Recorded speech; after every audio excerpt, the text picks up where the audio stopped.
Hey, I'm back! It's Friday, the week is over, the weekend's here, and it's time, as always, for YouTuber News. It's great to see ya. Take it away, me.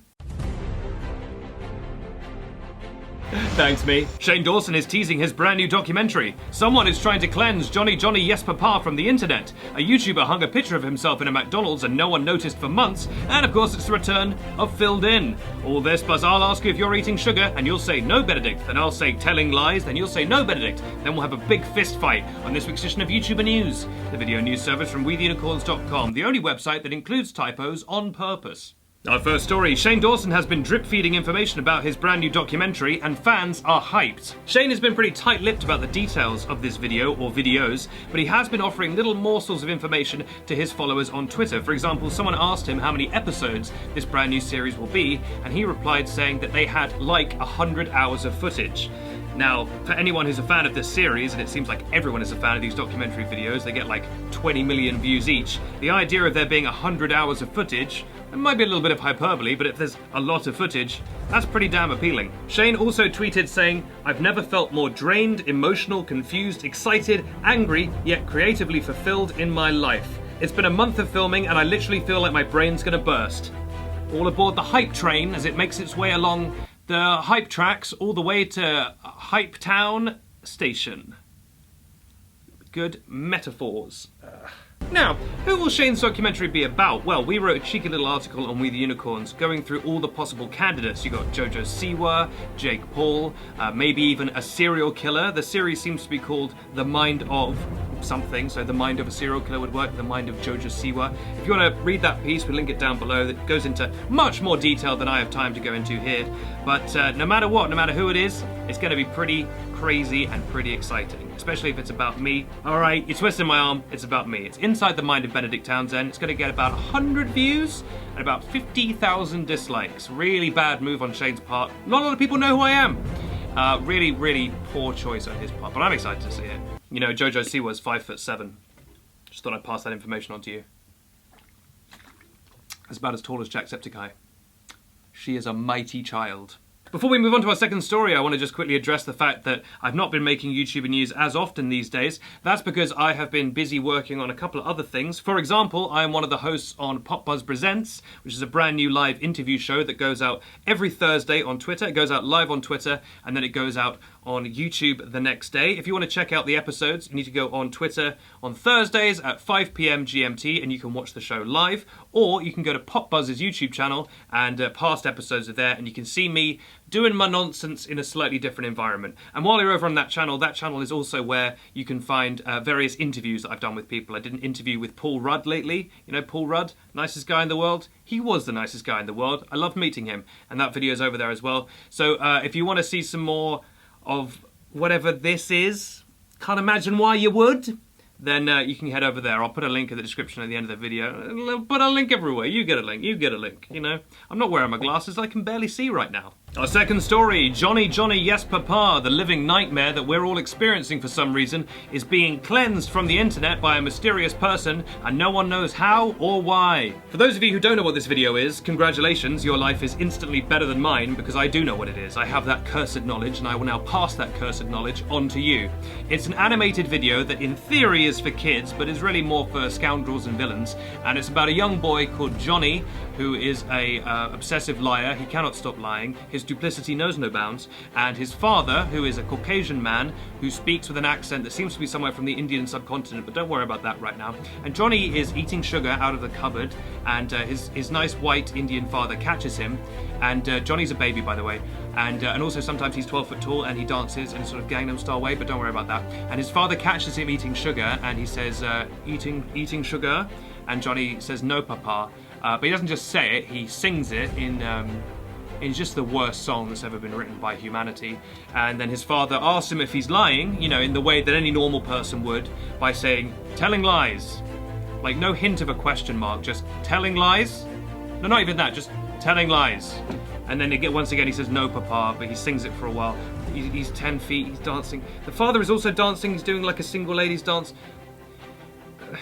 Anyway, eventually the father works out that Johnny's lying and murders him, I think. That happens off screen. The point is, this video has been going around the internet. Everyone's obsessed with it because it's just so awful. But now, someone's trying to get rid of it. And it's not God. I know what you're thinking. It's probably God trying to wipe this evil from the earth, but God doesn't get involved in the internet anymore. He gave up on that years ago. Now, when I say cleanse from the internet, what do I mean? I mean anyone who posts a video of this, or a duplication of this, or even an image of this on Twitter suddenly finds that it is wiped from their tweet. A little screen appears that says this video has been removed in response to a report from the copyright holder. Now, this has led many people to think that the person trying to get Johnny off Twitter is Billion Surprise Toys, the bafflingly named YouTube channel that produced Johnny and his white Indian father in the first place. Maybe they don't have a great sense of humour about the fact that their awful video is actually awful. Which leads us to the very strange situation where Johnny Yes Papa is kind of the biggest meme of the moment, but is also almost impossible to find. So if you haven't seen it already, you're just going to be like, what is this and why is everyone talking about it? Whereas those of us who have seen it are part of this weird exclusive club where we've been cursed with this, but can't curse anyone else with it, you know? It's like we're the very last people to have a disease just before it's cured. You know, the scientists come out and go, don't worry, we've actually cured Johnny Papa syndrome. You people are way too deep though. Y'all gonna die, but these kids can live. I'm gonna die so you can live. Messianic. Our third story, a YouTuber noticed that there was a blank wall at his local McDonald's, and so he did what any of us would do. He made a giant portrait of himself and put it up on that wall. And then no one noticed it was there for months on end. Yes, YouTuber Jev M, and I'm sorry if I'm mispronouncing that, but I couldn't work out how to pronounce it. I'm gonna say Jev. Jev M was at his McDonald's. He noticed there was a big old space, so he blew up a big picture of him and his friend, kind of in the style of a McDonald's artwork, and he hung it up there, and none of the staff noticed. Nobody cared, and it stayed there for months. It stayed there until he himself pointed it out. And the pictures are just amazing. Look at these pictures. Very, very funny stuff. Now, you may think, that's crazy, but then also, imagine if you worked at McDonald's. Would you care about stuff like this? No, of course you wouldn't. You're not getting paid enough to care about the stupid art on the walls. You're just trying to get through the day. That is a tough gig. Working in retail is tough, man. You have not got the time to worry about the art. Points to Jev for originality, it's very funny, and I'd like to see what his house looks like, because he's apparently got the biggest printer in the world. This actually reminds me of a time that I was, it's kind of dumb, I was on holiday in Paris. The locals call it Paris, I speak fluent French. And I was at the Louvre, and looking at the art, and there was this one painting that all the tourists, you know, freaking tourists, they have no taste. They were all around this one painting, and it was like behind glass. This painting of some chick. So I, you know, I used to be in the special forces, so I kind of snuck behind the glass. No one even saw. I was kind of fast as lightning, and I stole the painting, took it home, and I'd actually, even though I'd never taken an art class before, I did manage to create like a pretty good copy using just whatever, you know, paints, and I didn't have a lot of paint, so I kind of used like ketchup and just whatever I found around the house. Anyway, so I made like a copy of this painting, and then I went back to the museum and smuggled it back in, and then I put my fake painting back behind the glass, thinking everyone would be like, that's a fake painting. But they actually thought it was the real one, and it's been there for, I think, 10 years now, and everyone thinks it's the real one. And I've got the real one, and I don't know what to do with it now. But that's, yeah, apparently it's called like the freaking, I think Mona Lisa or something. But it's just like so random, you know, I didn't even know I could do art, but I guess I'm kind of the best in the world. So it's just like a fun story. You know? Well, those are our stories for the day, and that reminds me of a joke. What's black and white and red all over? I don't know, but also, it's time for Filled In!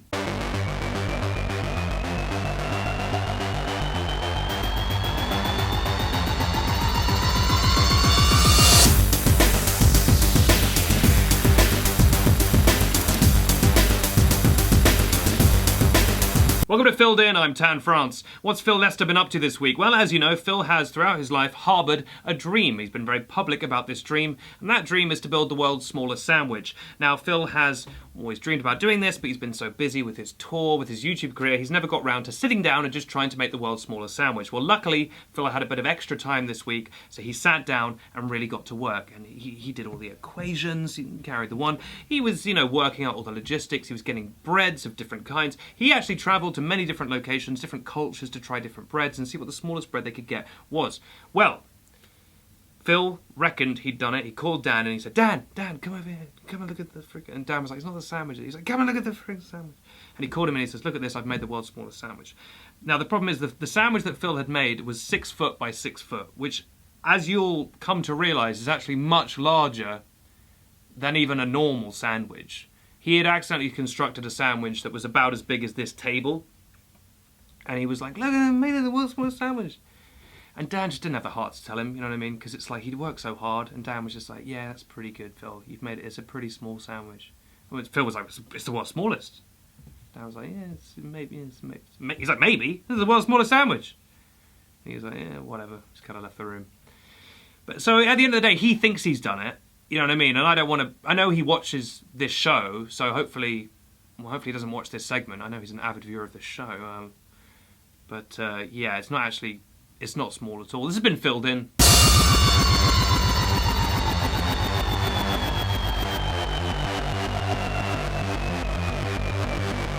Great segment. Realistic. Well, the sound of a giant sandwich being eaten reminds me that it's time for our question of the week. About 45 years ago, I asked you a question of the week, and a bunch of you answered, and I want to thank you for answering, and I want to thank you for watching, and for commenting, for liking, for just interacting in general. It means a lot to me. I make this show for you, and I hope you enjoy it. It's got my blood and my sweat in it. They tell me, the video team says, you don't actually have to put blood and sweat in this. These days it's mostly digital, but I insist on putting a vial of my blood into every one of these videos. And it makes me woozy, and I don't know why I do it. But anyway, thank you for taking part, and a bunch of you answered the last question of the week, but only one person got that question right, and that person was Jump Cut. The correct answer came from someone called Infinitely Deep Dimple, who said the answer was... Bees? They said the answer was... And that was the correct answer. The correct answer was bees. So well done to you. You win this week's prize, 400 tons of compost. Make sure to put that on your garden and it'll grow real nice. Now it's time for this week's question of the week, which I believe I have. Do you want to take that away with me? Yes, if you don't mind, I'll take it. Hi everyone. This week's question of the week is as follows. Alfie Days...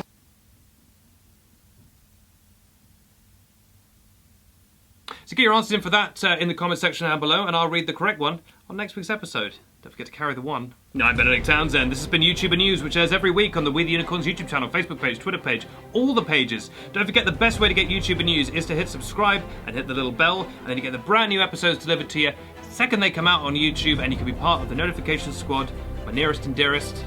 We roll hard and we go deep.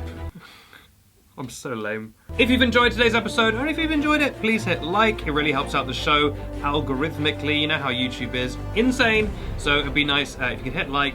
It just helps out the show. Thank you very much. I'll be back next week with a brand new episode just for you, cheeky people. Until then, have a wonderful weekend. I hope you get up to all the kinds of things you like to do. Maybe doing a bit of canoeing, or what else do young kids do? I guess, going in a canoe, or, what's a hobby? I guess constructing and then riding in a canoe, hitting the river, canoe style, and then I guess maybe driving a canoe. So any of the things that, like the many things that people do, going in a canoe, for example, all the things that people like to do, I hope you do that. I, of course, will be doing what I always do every weekend. It's a lot of crying. So I'll see you next week, and always be and good. Okay, bye.